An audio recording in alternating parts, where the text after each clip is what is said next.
Matin, vous aurez l'actualité avec Elhaj Amadi Soro. Bonjour Elhaj. Bonjour Bertha, bonjour à toutes et à tous. Bienvenue.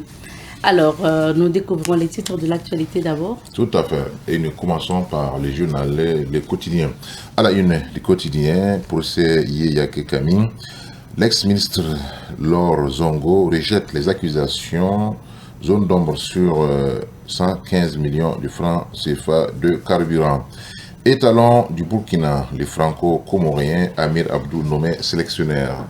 Civisme et patriotisme dans le cas du Yogo, 1598 élèves, clôture 6 semaines d'immersion.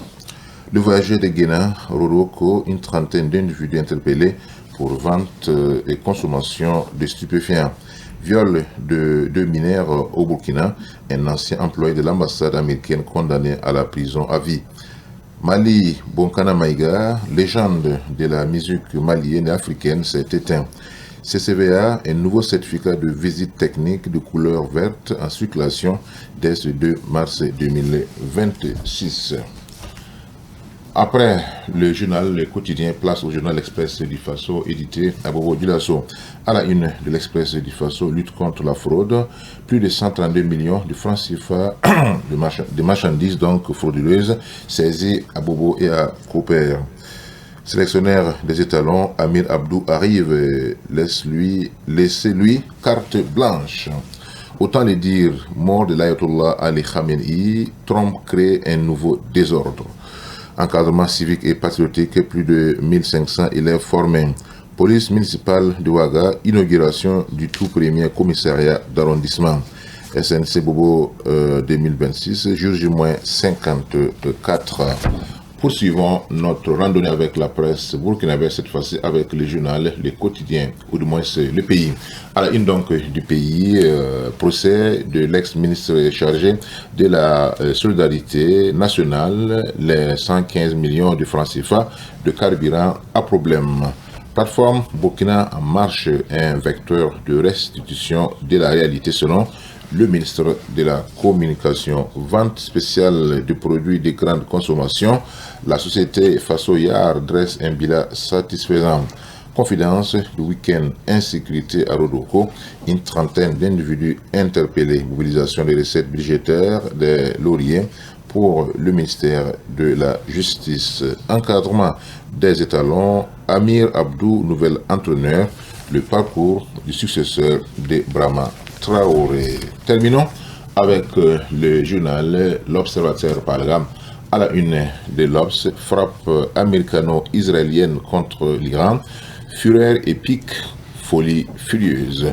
Nouvel entraîneur des étalons, Amir Abdou ou le pari audacieux. Procès Yeyake Kami et compagnie, Laure Zongo et les 115 millions de carburant. Inauguration complexe industriel à Ouagadougou, Seattle veut faire tache d'huile. Bonkana Maïga, mort d'une légende de la musique afro-africaine, le coin du jeûneur pour une excellence spirituelle grâce au Ramadan. C'est donc tout pour les titres de l'actualité relayés par nos confrères de la presse écrite. Merci beaucoup Elhaj pour ces titres. Et naturellement, le sujet qui fait l'actualité depuis ce week-end, c'est notamment la situation en Iran. Absolument. Suite donc aux frappes décidées par la coalition américano-israélienne, on le savait depuis très longtemps que les négociations piétinaient et que finalement c'est l'option militaire après plusieurs hésitations qui a été donc choisie, cette option militaire, puisque il semble que le différent donc du fond, c'était la question donc du nucléaire, c'est-à-dire la partie américaine, la partie israélo-américaine, ne souhaite pas voir l'Iran se doter de l'arme nucléaire. Alors que si on se base sur les déclarations des officiels iraniens, il n'y a pas une volonté donc du pays de se doter de l'arme nucléaire, même si le pays veut conserver sa capacité, son droit d'enrichir donc l'uranium pour des civiques ou civils. Donc, et c'est pour donc dire qu'ici, c'est, comme je l'ai dit, c'est un fonds qui date pas d'aujourd'hui, et puisque avant l'arrivée au pouvoir de Khomeini puis de Khamenei, il faut donc dire que le Shah, qui était le roi d'Iran, était un allié occidental, notamment américain et israélien. C'est suite donc à la proclamation de la révolution islamique en 1979 que les choses ont commencé à se dégrader entre les deux pays, puisque la ligne politique qui avait été adoptée, et qui est donc adoptée par la révolution islamique, c'est une ligne qui consiste, n'est-ce pas, à se réapproprier les ressources pétrolières du pays. Vous savez très bien que c'était, avant donc l'arrivée au pouvoir de Khomeini, c'était l'Iran qui approvisionnait les États-Unis et Israël donc du pétrole, et que lorsque donc Khomeini et son équipe sont arrivés, ils ont donc adopté une nouvelle politique qui consiste non seulement à nationaliser les compagnies étrangères qui opéraient dans le secteur pétrolier en Iran, mais aussi adopter une politique anti-impérialiste, ce qui s'est donc soldé par plusieurs situations donc de tension, même la guerre iranienne qui a eu lieu en 1980, de 80 à 88, certains disaient que c'était effectivement sur instigation américaine, puisqu'on a vu que ce soit les États-Unis ou les autres pays de l'Occident, ils avaient apporté un soutien massif à l'Irak, ce qui n'a pas donc contribué à déstabiliser entièrement l'Iran. Aujourd'hui, nous sommes donc face à une situation que beaucoup d'observateurs redoutaient depuis très longtemps, parce que aujourd'hui, ce n'est pas seulement l'Iran qu'il faut voir.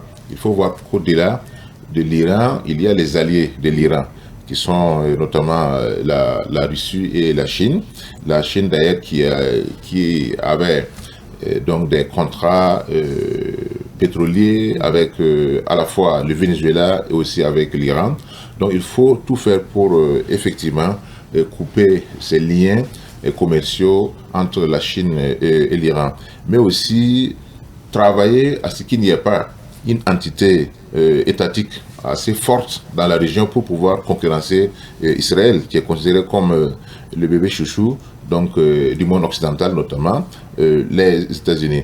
C'est vrai, après les frappes qui ont bien sûr eu raison donc du guide suprême, l'Ayatollah Khamenei, qui est donc mort dans les premières frappes, l'Iran n'a pas tardé à réagir. C'est pourquoi vous avez vu des pays du Golfe arabe qui ont été ciblés, notamment au Bahreïn, au Qatar, aux Émirats arabes unis, en Jordanie.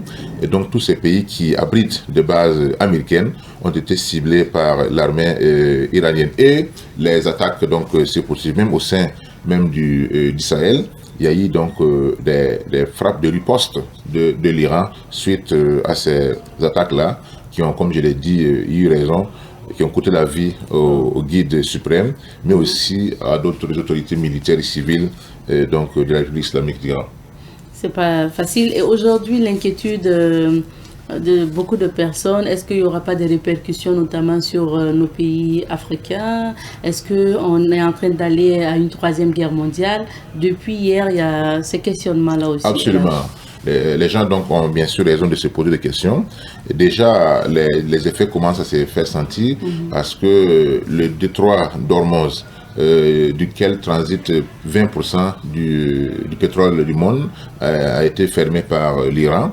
Il faut donc s'attendre à ce qu'il y ait une flambée donc des prix des hydrocarbures, notamment du pétrole, mais aussi si les deux autres puissances alliées de l'Iran entrent dans la danse, je parle de la Chine et de la Russie, il faut donc dire qu'il faut craindre, en tout cas, pas forcément une troisième guerre mondiale, mais il faut craindre une déflagration de la situation dans la région pour que cela puisse se stopper à temps. Il faut que les négociations reprennent, mais la véritable question, c'est de savoir quel crédit, quelle confiance accorder aux Occidentaux qui, pendant les négociations, mène donc des frappes contre les pays avec lesquels il négocie. C'est ça aussi en fait le grand problème. Et je pense que ils vont savoir raison garder, car le monde actuel n'a pas besoin d'une troisième guerre mondiale. Bien sûr, tellement pas. Alors, merci bien Elhadj. On va donc passer maintenant à la pensée et au proverbe du jour. Signé Elhadj Boubacar Zidadi Silnaba, PCA donc de Savane Média. Nous débutons par la pensée du jour. Nous sommes dans le mois de mars. Et donc, la pensée dit ceci: la violence et le règlement de compte sont des jumeaux qui se haïssent. La fin de la violence sonne souvent le début du règlement de compte. Absolument. Donc, je pense que on peut appliquer cette pensée du PCA sur la situation que nous connaissons, parce que la violence et le règlement de compte sont des jumeaux qui se haïssent. Évidemment, parce que la fin de la violence sonne le début d'un règlement de compte et vice-versa. Oui. Ça veut dire qu'on s'inscrit et on s'installe progressivement dans un cercle vicieux, et ce qui n'est pas fait pour arranger, bien sûr, les choses.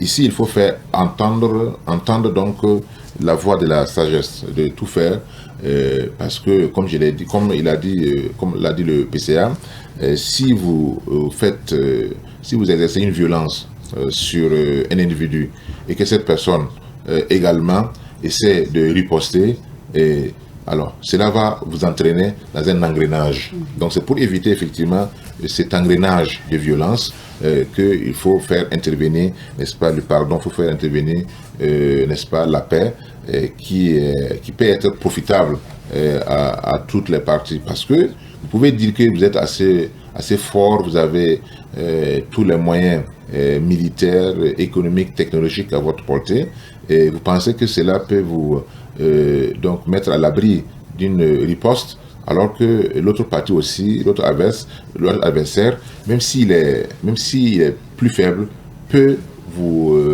créer donc des ennuis, peut vous créer donc des dommages. Et on a même vu dans le conflit actuel entre l'Iran et les États-Unis et Israël, donc qu'il y a beaucoup d'alliés donc de la région qui ont commencé à vraiment à subir les conséquences de leur situation, donc de leur situation.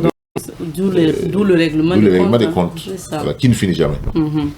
Merci bien. Et maintenant, on termine par le proverbe du jour. Celui qui ne progresse pas chaque jour recule chaque jour. C'est aussi clair. Absolument. Je pense que ça n'a pas besoin d'une grande explication, parce que le monde évolue.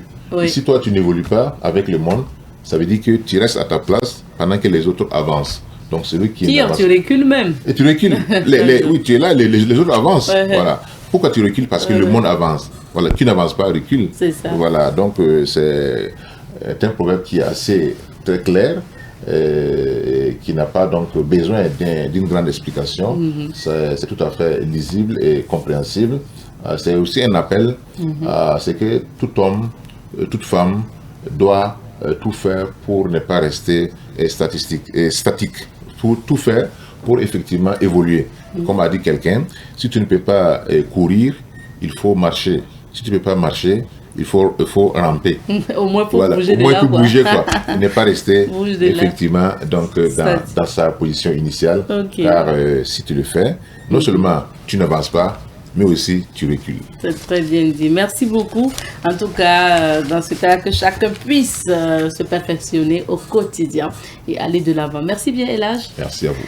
Et nous allons suivre cette situation, bien sûr, en Iran de près. Et puis, tout au long de la semaine, on reviendra sur l'actualité. Maintenant, je vous laisse découvrir les couleurs du temps. C'est l'heure de la météo.